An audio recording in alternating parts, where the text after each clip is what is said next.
أعوذ بالله من الشيطان الرجيم بفضل بسم الله الرحمن الرحيم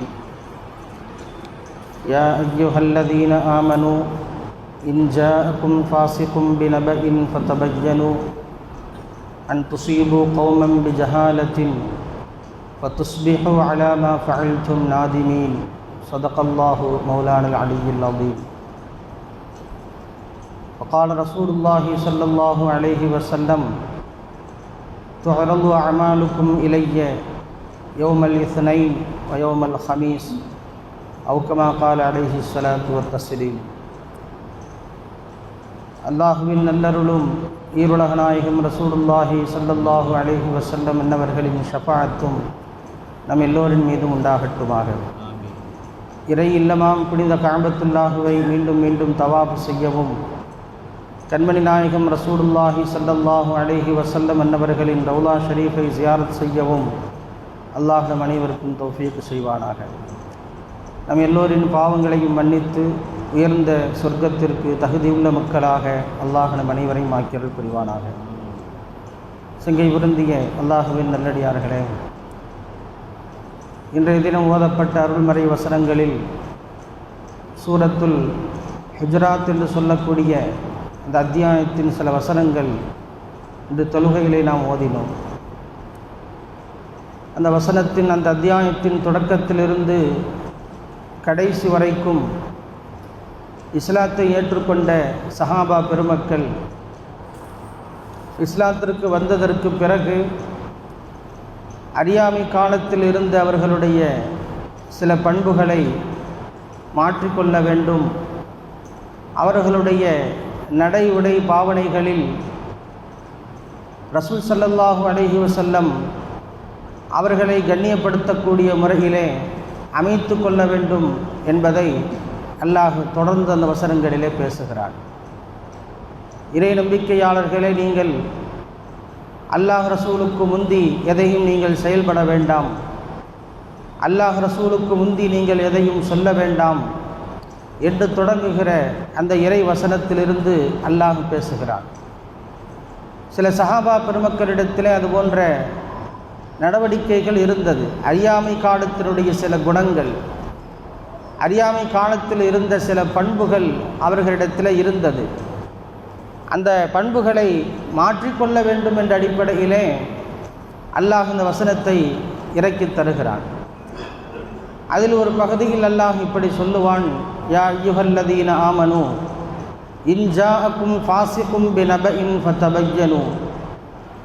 ஒரு ஃபாஸிக்காக இருப்பவர், மார்க்கத்தின் ஷரியத்தின் வரம்புகளை மீறி நடப்பவர், உங்களிடத்தில் ஏதாவது ஒரு செய்திகளை கொண்டு வந்தால் அந்த செய்திகளை குறித்து உண்டான உண்மை தன்மைகளை நீங்கள் தெளிவுபடுத்தி கொள்ளுங்கள். அந்த செய்திகளில் இருக்கக்கூடிய உண்மைகளை நீங்கள் கேட்டு அறிந்து செயல்படுங்கள். அன் துசீபு கௌமம் பிஜஹாலத்தின், அறியாமையினால் அவர்கள் கொண்டு வருகிற அந்த செய்திகளை வைத்து நீங்கள் சில நடவடிக்கைகளை எடுக்கிற போது அது மிகப்பெரிய ஒரு கைசேதமாக பிறகு மாறிவிடுகிறது என்று ரப்புல் ஆலமீன் இந்த வசனத்திலே பேசுகிறார். இந்த வசனத்தினுடைய காரணத்தை ஹஸரத் இப்னு அப்பாஸ் ரலியல்லாஹு அன்ஹு இப்படி எழுதுவார்கள். பெருமானார் ஸல்லல்லாஹு அலைஹி வஸல்லம் அவர்கள் பனு முஸ்தலக் கிளையார்களிடத்திலே சதகா பொருட்களை வசூல் செய்வதற்காக வேண்டி வலீத் இப்னு உக்பா என்ற தோழரை அனுப்பி வைக்கிறார்கள். வலீத் இப்னு உக்பா அந்த மக்களை சந்திப்பதற்காக வேண்டி செல்கிறார். வழியிலே அவருக்கு செய்தி சொல்லப்படுகிறது. அந்த மக்கள், அந்த கூட்டத்தை சார்ந்தவர்கள் உங்களை எதிர்பார்த்த வண்ணம் இருக்கிறார்கள். உங்களிடத்திலே பெருமானார் ஸல்லல்லாஹு அலைஹி வஸல்லம் அவர்கள் வைத்த அந்த கோரிக்கைகளை, சதகாக்களை, ஜகாத்து பொருட்களை, அந்த நிதிகளை உங்களிடத்திலே தருவதற்காக வேண்டி அவர்கள் காத்திருக்கிறார்கள் என்ற செய்திகளை அவரிடத்திலே சொல்லப்பட்டது. இதற்கு முன்பாக அந்த மக்களுக்கும் இந்த வலீத் இப்னு உக்பாவுக்கும் சில தகராறுகளும் சில மன உளைச்சல்களும் சங்கடங்களும் இருந்திருக்கிறது. இவர் நினைத்து கொண்டார், நாம் அந்த ஊருக்கு போனால் ஏதாவது அந்த மக்களால் நமக்கு தொந்தரவுகள் ஏற்படலாம், அந்த மக்களால் நமக்கு உயிருக்கு ஆபத்துகள் கூட ஏற்படலாம். எனவே நாம் இடையிலேயே திரும்பி விடலாம் என்கிற எண்ணத்தோடு அந்த ஒரு பதற்றமான ஒரு அச்ச சூழ்நிலையிலே பெருமானார் ஸல்லல்லாஹு அலைஹி வஸல்லம் அவரிடத்தில் வந்து இந்த வார்த்தையை சொல்லிவிடுவார்கள். யா ரசூலல்லாஹ், இன்னஹும் கத் மனஉ ஸதகத, சதகா பொருட்களை அவர்கள் தடுத்து கொண்டார்கள், அவர்கள் தர வேண்டிய ஜகாத்தினுடைய நிதிகளை தர மறுத்து விட்டார்கள் என்று பெருமானார் ஸல்லல்லாஹு அலைஹி வஸல்லம் இடத்தில் வந்து சொல்லிவிடுவார்கள். ஃபகலிப ரசூலுல்லாஹி ஸல்லல்லாஹு அலைஹி வஸல்லம், பெருமானார் ஸல்லல்லாஹு அலைஹி வஸல்லம் அவர்களுக்கு வேகமும் கடுமையான கோபமும் அவர்களுக்கு ஏற்பட்டு விடுகிறது. ஒரு இஸ்லாத்தின் கடமைகளை, அல்லாஹ் சொல்லியிருக்கக்கூடிய ஒரு கடமையான வணக்கத்தை நிறைவேற்றுவதற்கு எப்படி அவர்கள் தடுத்து கொள்ளலாம், எப்படி அந்த மக்கள் பின்வாங்கலாம், அந்த மக்களிடத்திலே நான் போர் தொடுக்க வேண்டும் என்ற வேகத்தோடு பெருமானார் ஸல்லல்லாஹு அலைஹி வஸல்லம் தன் தோழர்களோடு புறப்பட தயாராக ஆகிறார்கள். அப்போதுதான் அல்லாஹு ஜல்ல ஷானுஹு வ தஆலா அந்த வசனத்தை இறக்கி தருகிறான். இறை நம்பிக்கையாளர்களே, இன் ஜாஅக்கும் ஃபாஸிக்கும் பினபஇன் ஃபதபய்யனு, ஒரு ஃபாஸிக் இது போன்ற செய்திகளை கொண்டு வருகிற போது அதனுடைய உண்மைத்தன்மைகளை நீங்கள் தெரிந்து கொள்ளுங்கள் என்ற வசனத்தை அல்லாஹ் இறக்கி தருகிறான். சங்கைக்குரிய பெருமக்களை நாம் யோசித்து பார்க்கிறோம். பெருமானார் ஸல்லல்லாஹு அலைஹி வஸல்லம் அவர்களிடத்தில் அந்த வலீத் இப்னு உக்பா எதனால் இப்படி நடந்து கொண்டார்? அறியாமை காலத்தில் இருந்த அந்த குணங்கள், பண்புகள், உண்மைக்கு புறம்பாக பேசுவது, உண்மைக்கு மாற்றமாக நடப்பது என்கிற சில குணங்கள் அவரிடத்தில் இருந்திருக்கிறது. பல்வேறு சஹாபாக்களுடைய வரலாறுகளில் நாம் பார்க்கத்தான் செய்கிறோம். ஒரு சஹாபியினுடைய நாவிலிருந்து இது போன்ற வார்த்தைகள் வெளிவர முடியுமா? ரலியல்லாஹு அன்ஹும் வரது அன்ஹு என்று அல்லாஹ் சஹாபாக்கள் பற்றி குர்ஆனில் சொல்கிறானே, ஒரு சஹாபி ரசூலுக்கு எதிராக அவர் நடந்து கொள்வாரா? மார்க்கத்திற்கு புறம்பான காரியங்களை அவர் செய்வாரா என்றெல்லாம் நாம் யோசித்து பார்க்கிற போது முஃபஸ்ஸிரீன்கள் எழுதுகிறார்கள், ஆரம்ப கட்டத்தில் இருந்த அந்த பண்புகளை கொஞ்சம் கொஞ்சமாக மாற்றிக்கொள்ளக்கூடிய ஒரு சூழ்நிலையை அல்லாஹ் அவர்களுக்கு ஏற்படுத்தி தந்தார். பல்வேறு சஹாபாக்களுடைய வரலாறுகள் நாம் பார்க்கிறோம். திருட்டு குற்றத்திற்காக வேண்டி கைகளை துண்டிக்கப்பட்ட சஹாபிய பெண்மணிகளை நாம் பார்க்கிறோம். மஹ்சூமியா கிளையாரை சார்ந்த ஒரு பெண்மணி திருடினார்கள் என்பதற்காக வேண்டி அவர்களுடைய கரங்கள் துண்டிக்கப்பட்டிருக்கிறது. அதுபோன்று தபூக் யுத்தகலத்திலே கலந்து கொள்ளாமல் பின்வாங்கிய சில சஹாபாக்கள் பெருமானார் ஸல்லல்லாஹு அலைஹி வஸல்லம் அவர்களினால் கண்டிக்கப்பட்டிருக்கிறார்கள். இப்படி இஸ்லாத்தின் தொடக்கத்திலே இஸ்லாத்தை ஏற்றுக்கொண்ட சஹாபாக்கள் அறியாமை காலத்தில் இருந்த சில குணங்கள் அவர்களிடத்தில் இவ்வாறு இருந்திருப்பதை நாம் பார்க்க முடிகிறது. பிறகு அந்த செயல்களில் இருந்து அவர்கள் தௌபா செய்தார்கள். அவர்களுடைய தௌபாவை அல்லாஹ் ஏற்றுக்கொண்டிருக்கிறான். தங்களுடைய குணங்களை, தங்களுடைய செயல்பாடுகளை பிறகு அந்த சஹாபாக்கள் சரி செய்து கொண்டார்கள் என்ற அந்த வரலாற்று செய்திகளை நாம் பார்க்கிறோம். அருமையான பெருமக்களே, இந்த வசனத்தின் தொடர்ச்சியில் அல்லாஹ் சொல்கிற போது இதுபோன்ற நீங்கள் பண்புகளை மாற்றிக்கொள்ள வேண்டும். காரணம், வஅலமு அன்ன ஃபீக்கும் ரசூலல்லாஹ், உங்களிலே அல்லாஹுவின் தூதர் இருக்கிறார்கள். அல்லாஹுவின் தூதருக்கு முன்னால் நீங்கள் வாழ்ந்து கொண்டிருக்கிறீர்கள். அவர்களை நீங்கள் கண்ணியப்படுத்த வேண்டும். உங்களுடைய இதுபோன்ற அறியாமை காலத்தினுடைய செயல்களினால் ரசூலை நீங்கள் ஒருபோதும் கீழ்த்தரமாக நீங்கள் ஆக்கிவிடக்கூடாது. பெருமானாருடைய மகத்துவத்தை நீங்கள் பாதுகாக்க வேண்டும். பெருமானார் ஸல்லல்லாஹு அலைஹி வஸல்லம் அவர்களுடைய கண்ணியத்தை நீங்கள் மதித்து நடக்க வேண்டும். உங்கள் விஷயத்திலே என்னென்ன நன்மைகள் இருக்கிறது என்பதை அல்லாஹ்வின் தூதர் ஸல்லல்லாஹு அலைஹி வஸல்லம் அவர்கள் தெரிந்து வைத்திருக்கிறார்கள். எனவே ஒரு காரியத்திற்காக வேண்டி உங்களை அனுப்புகிற போது அதில் என்ன நன்மைகள் இருக்கிறது என்பதை நாயகம் ஸல்லல்லாஹு அலைஹி வஸல்லம் தெரிந்து வைத்திருப்பார்கள்.